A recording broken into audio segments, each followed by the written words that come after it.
부산시장입니다.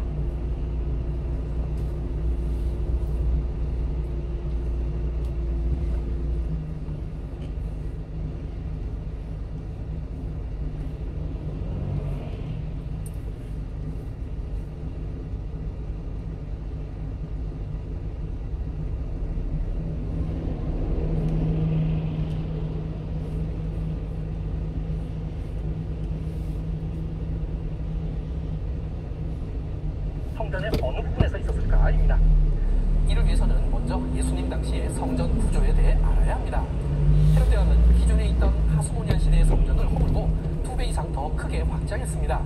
일반적으로 기원전 25년경에 성전토 공사를 시작하고 시속 기원전 60km 19년경에 성전 자체에 대한 공사를 시작해서 기원전 10년경에 전반적인 준공식을 한 것으로 추정하고 있습니다. 하지만 공사가 완전히 끝난 것은 아니었습니다.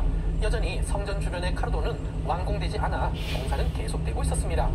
어마어마한 규모입니다. 가장 긴 서쪽 벽은 485m이고 동쪽 벽의 길이는 460m였습니다. 북쪽 벽은 315m였고 가장 짧은 남쪽 벽이 280m였습니다. 넓이는 14만 4천 제곱미터였습니다. 성전터의 넓은 마당을 이방인의 뜰이라고 불렀습니다. 이곳까지는 이방인들도 들어갈 수 있었습니다. 이곳은 사방으로 주랑이 있었는데 그 위에 지붕이 있는 긴 복도 같은 곳이었습니다. 이를 한국어로 행각이라고 번역했습니다. 이들 행각 중 동쪽 편에 있는 것을 솔로몬의 행각이라고 불렀습니다. 이방인들 한가운데 실제 성전 건물이 있었습니다. 성전도 몇 개의 구역으로 나누어져 있었습니다. 실제 성전 안으로는 어떠한 이방인의 출입도 금지되어 있었습니다. 라틴어와 헬라어로 이 구역 안에 들어가는 이방인은 목숨으로 그 값을 치루어야 한다는 경고문이 기록되어 있을 정도였죠. 성전의 동쪽 편 마당을 여인의 뜰이라고 불렀습니다. 이곳까지는 유대인 여인들이 들어갈 수 있었습니다. 그 다음은 이스라엘의 뜰입니다. 약 300m 앞에서 남자들만 들어갈 수 있었습니다.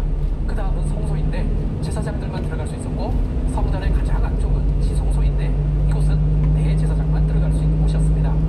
동쪽에서 서쪽으로 들어갈수록 거룩성이 더 높아지는 구조였습니다. 잠시 후 유턴입니다. 예수님께서는 성전의 어느 부분에서 성전 수식을 하셨을까요? 성전 자체가 아니라 이방인의 뜰입니다. 이방인의 뜰까지는 정상적인 사람이라면 누구나가 다 올라올 수 있었던 것이죠. 그리고 이렇게 기둥들이 늘어서 있고 열주들로 인한 행각이 만들어져 있었는데 그러다 보니 그늘이 있어서 상인들이 이곳에서 영업을 하고 있었던 것이죠. 예수님께서는 새로운 경로로 안내합니다. 행각 밑에서 영업을 새로운 경로로 상인들을 안내합니다. 내쫓으시면서 새로운 경로로 성전 정리를 하신 안내합니다. 것입니다. 약 600m 앞 시속 60km 단속 구간입니다. 전체에서 있었을까요? 아니면 이 부분에서만 있었을까요?입니다. 이미 다음 살펴보듯이 안내까지 지금 계속 직진입니다. 가만히 때문에 이런 새로운 지붕이 경로로 짓게 된 것입니다. 안내합니다. 사실 제 개인적으로도 당연히 예수님께서 성전 전체를 청결케 했을 것이라고 막연히 생각했었습니다.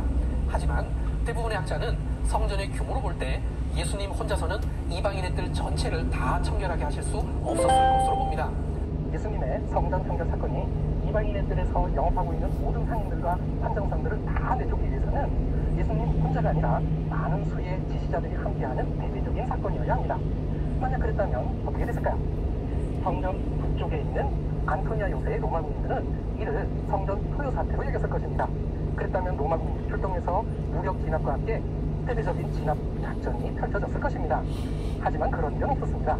그래서 학자들은 예수님의 성전 청결 사건은 성전 전체에서 있었던 일이 아니라 이방인의 뜰의 일부분에서 있었던 사건으로 이해하고 있습니다. 하지만 이 사건에 대한 대제사장들과 서기관들의 반응은 놀랍게도 예수를 죽이고자 계획하는 것이었습니다. 이것으로 미뤄보아 예수님의 성전 청결 사건은 로마군이 출동할 정도는 아니었지만 성전 고위층에게는 충격을 줄 정도의 선에서 일어난 사건이었을 것입니다. 성전 고위층들은 예수님의 행동을 자신들에 대한 도전이라 여겼습니다. 그리고 이 사태를 그대로 두면 언젠가는 성전 전체에 대한 통제권이 예수님에게 넘어갈 수도 있겠다라고 우려했을 것입니다. 그러니 예수님을 죽이려고 꾀했던 것입니다. 세 번째는 이 사건 자체와 예수님의 가르침은 구약의 어느 말씀과 연관이 있을까입니다. 먼저 내 집은 만민이 기도하는 집이다는 말씀은 이사야 56장 7절을 인용한 것입니다. 이사야 56장 7절 그들의 번제와 희생을 나의 제단에서 기꺼이 받게 되리니 이는 내 집은 만민이 기도하는 집이라 일컬음이 될 것임이라. 그리고 강도의 소굴은 예레미야 7장 11절 말씀을 인용한 것입니다. 예레미야 7장 11절 내 이름으로 일컬음을 받는 이 집이 너희 눈에는 도둑의 소굴로 보이느냐. 하지만 예수님의 말씀 속에는 솔로몬이 성전을 봉헌할 때 했던 기도의 내용이 그대로 녹아들어 있습니다. 성전은 단지 유대인만을 위한 것이 아니라 만민이 기도하는 집이라고 했는데 이 개념이 솔로몬의 기도에서 처음 나왔습니다. 열왕기상 8장 41절에서 42절에 솔로몬은 이방인이라도 죄인으로 엎드려. 다윗의 자손인 예수님께서 성전에 대한 솔로몬의 기도를 말씀하신 것이죠. 그리고 성전에서 상인들을 내쫓으신 것 자체도 성경 말씀과 연관이 있습니다. 스가랴 14장 26절입니다. 그날에 만군의 여호와의 전에 가나안 사람이 다시 있지 약 아니하리라. 600m 앞 신호위반 및 시속 60km 단속 가나안 구간입니다. 사람이 있어서는 안 된다는 말씀 같습니다. 그렇게 되면 만민을 위한 게 아니게 됩니다. 그러니 이 구절을 조심스럽게 해석해야 합니다. 이 구절에 가나안 사람이 히브리어로 카나안이인데요. 호세아 12장 7절에서 카나안을 상인이라고 번역했습니다. 그렇다면 스가랴 14장 21절을 다시 해석하면 여호와의 전에 상인이 다시 있지 아니하리라는 말씀이 됩니다.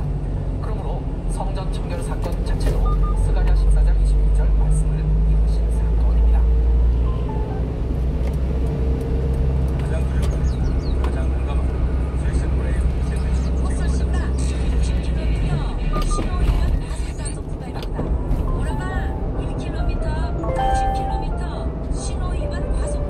그리고 날이 저물 때 그들이 성 밖으로 나가더라. 그들이 아침에 지나갈 때에 무화과 나무가 뿌리째 마른 것을 보고 베드로가 생각이 나서 여짜오되 랍비여 보소서 저주하신 무화과 나무가 말랐나이다. 예수께서 그들에게 대답하여 이르시되 하나님을 믿으라. 내가 진실로 너희에게 이르노니 누구든지 이 산더러 들리어 바다에 던져지라 하며 그 말하는 것이 동서울대학교